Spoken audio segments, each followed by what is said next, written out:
Doctor Mukesh Garg स्मृति व्याख्यान माला। जैसा कि आप जानते हैं कि डॉक्टर मुकेश गर्ग जी की स्मृति में ये व्याख्यान माला कई महीनों से चल रही है। उनके मृत्यु के पश्चात ये प्रारंभ हुई और आज इस 5वीं कड़ी में हम एक विशेष वक्ता को आपके समक्ष प्रस्तुत करना चाहते हैं, प्रोफेसर के शशि कुमार जी का। मैं उनका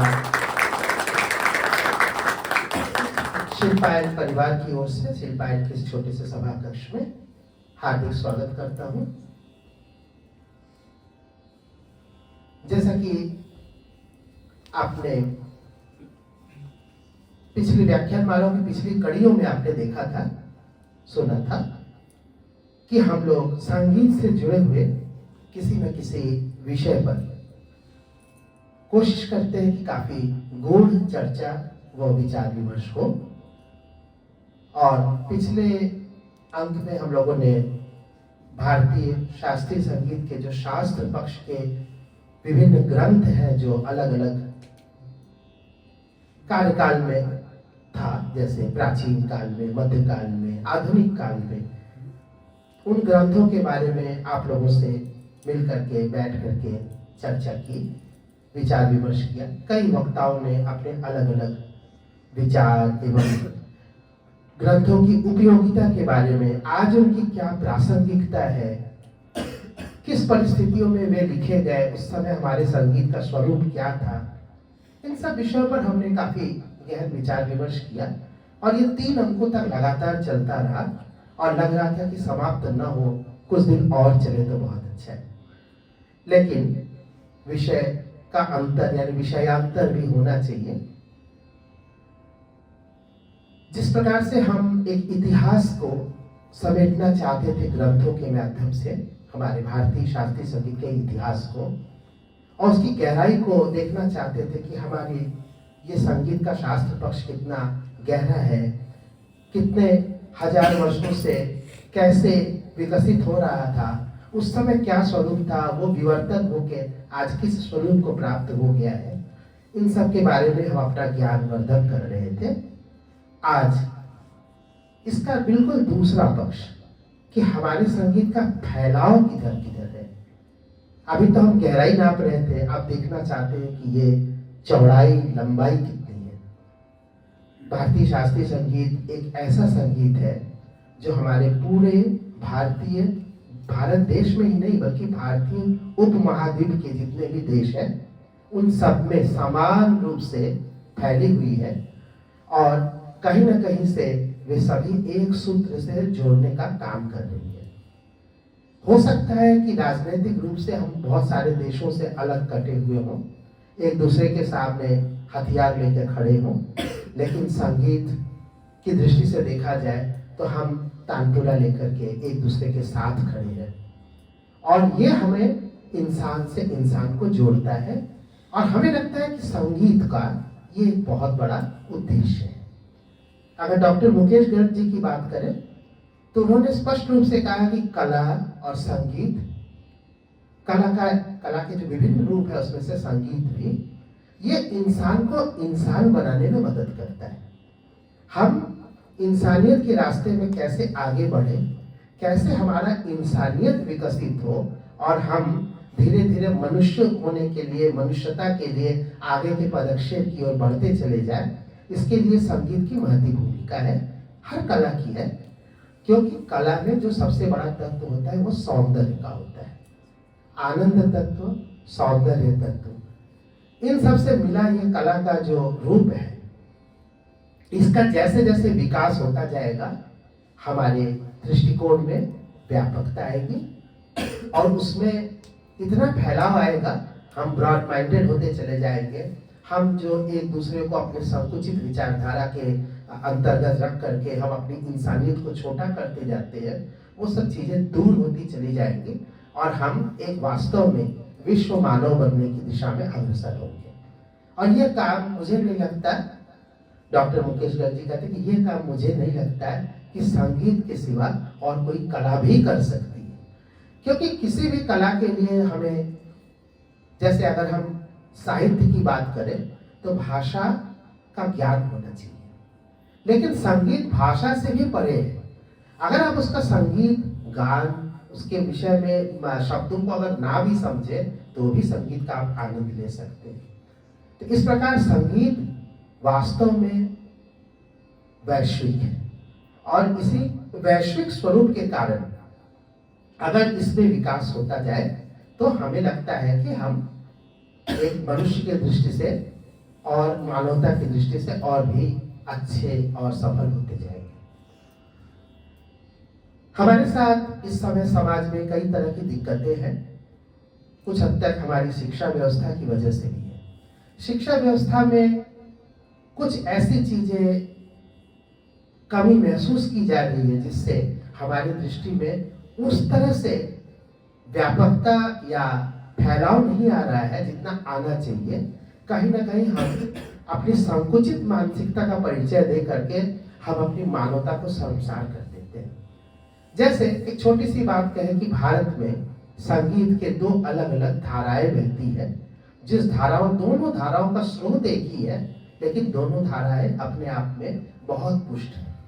लेकिन दिक्कत इस बात की है कि हमें एक धारा वालों को दूसरी धारा के बारे में जानकारी बहुत ही कम होती है। अगर कोई यहाँ बैठ के कहे कि हम वेस्टर्न क्लासिकल के बारे में नहीं जानते हैं तो वो क्षम्य हो सकता है, लेकिन हम भारत के ही एक आधे हिस्से में जो दूसरी संगीत की धारा बह रही है उसके बारे में अगर हम अज्ञ हैं, अज्ञानता है, तो ये हमारे लिए बहुत ही शर्म करने वाली बात होनी चाहिए। तो इसके लिए हमें लगता है कि हमारे पाठ्य पुस्तकों में जरूर बातें होती है, लेकिन कक्षाओं में उस तरह से हमारे मानसिकता को, हमारे दृष्टिकोण को और फैलाव देने के लिए उस तरह से काम हो नहीं पा रहा है जितना होना चाहिए।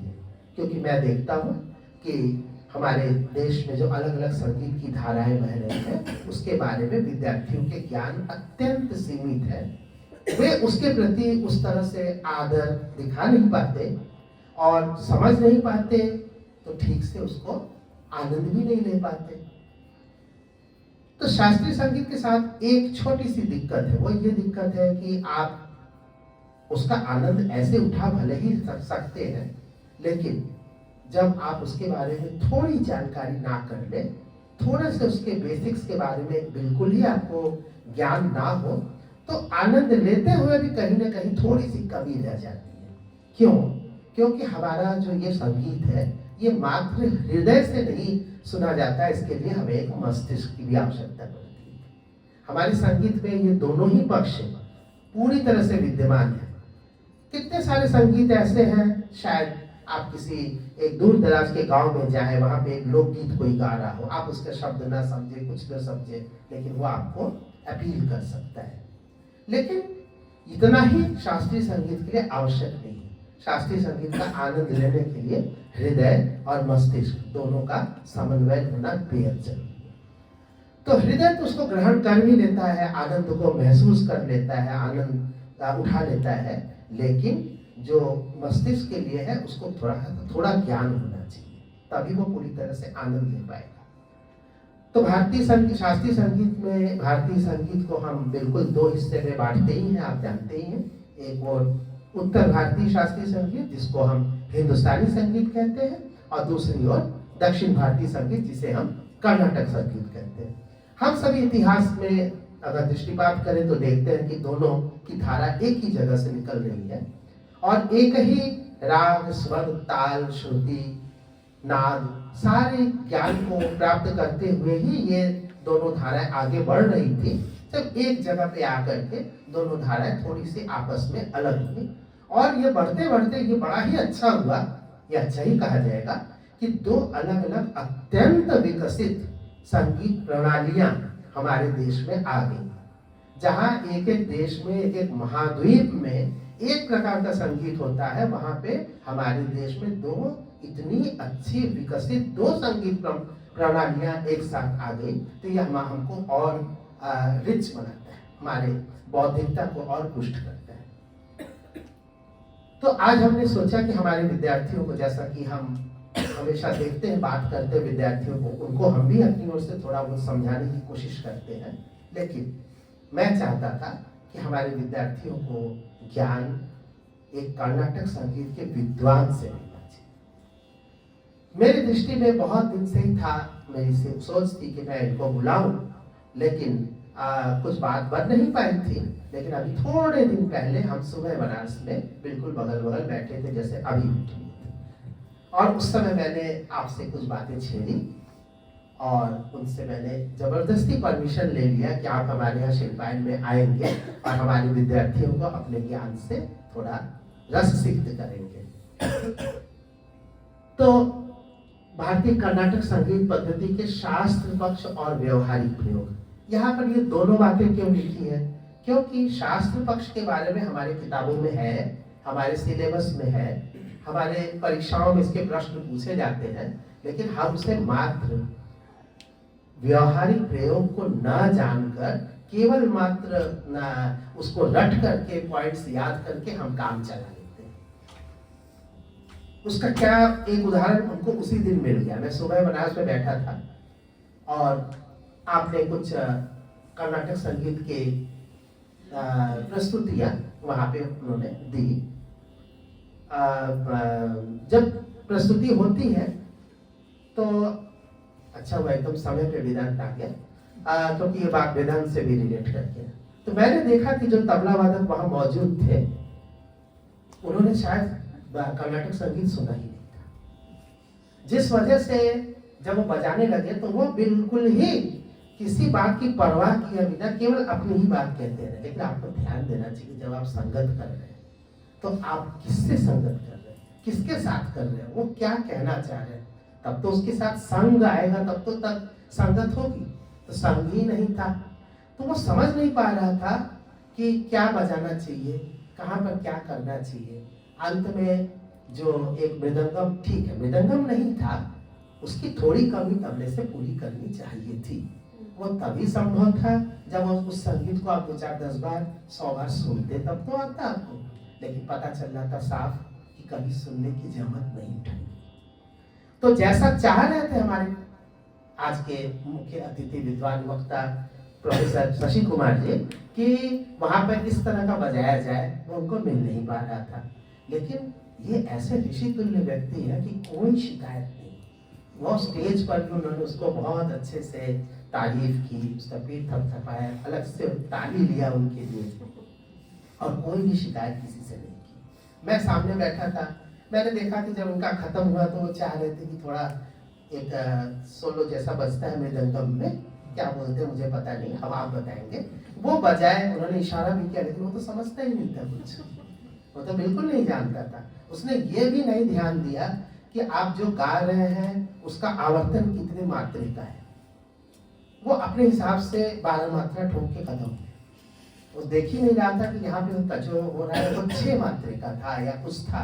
तो मैं ये भी चाहूंगा कि यहाँ पे जो विद्यार्थी बैठे हुए हैं, वो उस दिन आपके सभा को, इन्होंने काफी लोगों ने श्रवण किया, कई सारे लोग मौजूद थे।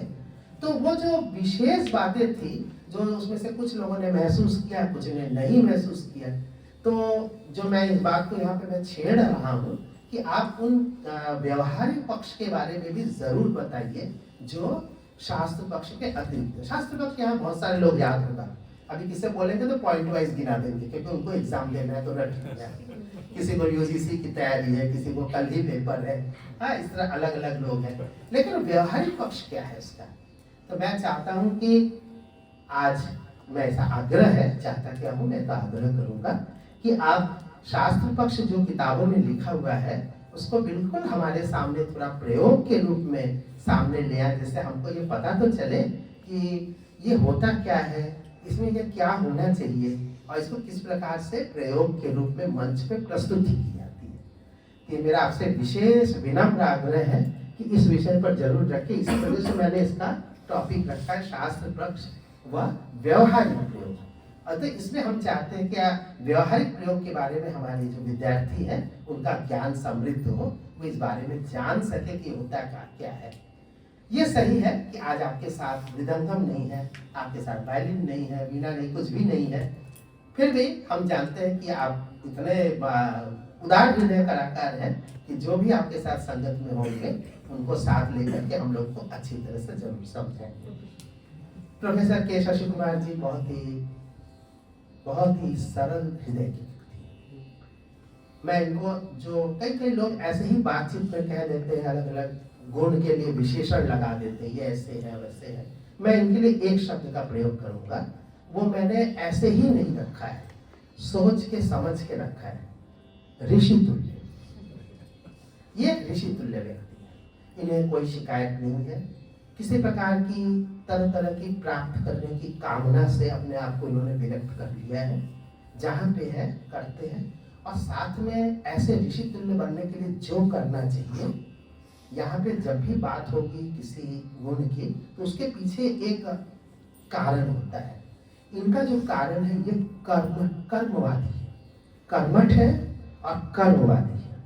अभी तक हमने जितना सुना, देखा और जाना है, कोई भी पद पर जब इनको बैठा दिया जाता है, जिम्मेदारी दी जाती है, उस जिम्मेदारी को अपने काम से, अगर उनको कहा जाता है कि आप 100 काम करिए तो 500 काम करते हैं, जिससे कि वो काम पूरा हो जाए। और आज उसका नतीजा एक बहुत सामने आने ही वाला है, बहुत जल्दी नींव उन्होंने रखी है। और किस प्रकार मेहनत की हम लोग जानते हैं। म्यूजिकोलॉजी डिपार्टमेंट, आप अभी जब म्यूजिक कॉलेज में घुसेंगे तो आपको बाईं ओर एक बहुत सुंदर सा एक बिल्डिंग बनता हुआ दिखाई दे रहा है। पता चल रहा है कि वो एक अद्भुत बैंड बनेगा कुछ। इसके पीछे में जो मेहनत है वो केवल मजूरे नहीं होते, वो मिस्त्री नहीं होते, उसके पीछे एक विजन होता है, दृष्टि होती है, उसके पीछे एक मेहनत होती है। इतना सुपरविजन, जैसा लोग बताते हैं कि हाफ पैंट पहन के, सोच लीजिए। और ये मजदूरों के साथ में जा करके इस कार्य को कैसे किया जाए, कैसे अच्छा हो, नहीं करते तो क्या हो जाता, हेड डीन वीसी ये सब तो होता ही है। वो तो ऐसे भी आप होंगे, आज आप हेड डीन, कल थे, आज आप नहीं है, कल को आप कहीं वीसी बन जाएंगे, जरूर हमारी शुभकामना है। तो सब होते हुए भी अपने को इन चीजों से हटा करके, इन जो सब महिमा मंडन होता है, इनसे अपने आप को हटा करके काम में भिड़ जाना, ये ऋषि तुल्य व्यक्ति ही कर सकता है। ये मेरा अपना लॉजिक है इसके पीछे। और सिर्फ वही नहीं, मैंने देखा कठिन परिस्थिति आ जाती है कभी कभी। कठिन परिस्थिति में अपने आप को भागना नहीं। मैंने देखा है कि जब बाकी सारे लोग भाग खड़े हुए, मैंने सुना है, मैं देखा तो नहीं हूँ, जब बाकी सारे लोग भाग खड़े हुए तो यह अकेले वहाँ खड़े होकर के जो असामान्य परिस्थितियाँ आ गई थी उसको इन्होंने अपने दम पर, अपने बातचीत के बल पर उसको सुलझाने का प्रयास किया। नहीं, ऐसे समय में जब सब भाग खड़े हुए थे तो ये भी भाग जाते तो कोई बोलने वाला नहीं था। लेकिन वो सब कहानियाँ हमने बहुत सुन रखी है। उन किस्सों कहानियों से पता चलता है कि आप कितने ऋषि तुल्य हैं। आपको हम हमारे बीच में पा करके बहुत ही गर्वित हैं और हम इसको सौभाग्यशाली समझते हैं, विद्यार्थियों के लिए भी, हमारे लिए भी, कि आप जैसे विद्वान हमारे बीच में आए। विद्वता के साथ साथ आप कर्मवादी भी हैं और आज हमारे शास्त्र पक्ष और व्यवहारिक प्रयोग के बारे में प्रयोग के साथ दिखाएंगे भी। इतनी सुंदर प्रस्तुति इन्होंने सुबह बनारस में की कि और अपने में डूब के, कौन सुन रहा है, कौन ताली बजा रहा है, कौन गया कौन आया, ठीक से संगत हुआ नहीं हुआ, सारी चीजों से ऊपर उठ करके इन्होंने जो प्रस्तुति दी वो मेरे लिए आंख खोलने वाली थी। ऐसे तो गाना बहुत लोग गाते हैं, ऐसा नहीं है, इन्होंने भी गाया और भी लोग गाते हैं, बहुत सारे लोग अच्छे होते हैं, आप भी अच्छे थे, लेकिन ये जो सारी चीजें थी वो मैं बहुत गौर से देख रहा था। तो खैर, मैं बीच में सब यहाँ अपस्रित होता हूँ और आप मंच में आमंत्रित करता हूँ हमारे आज के विद्वान वक्ता प्रोफेसर के।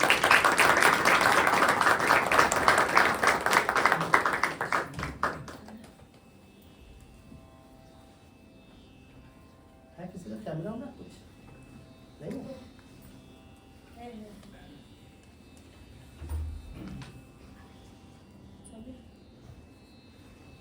तब उसे कहाँ आएगा तो? कहाँ से पूछूं? ये ला।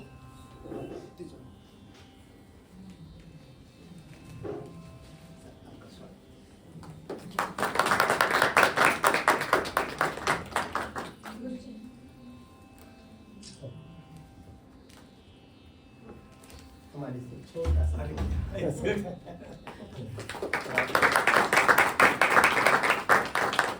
थोड़ा सा मेरी पुस्तक, हम लोग की पुस्तकें हैं बाप के लिए।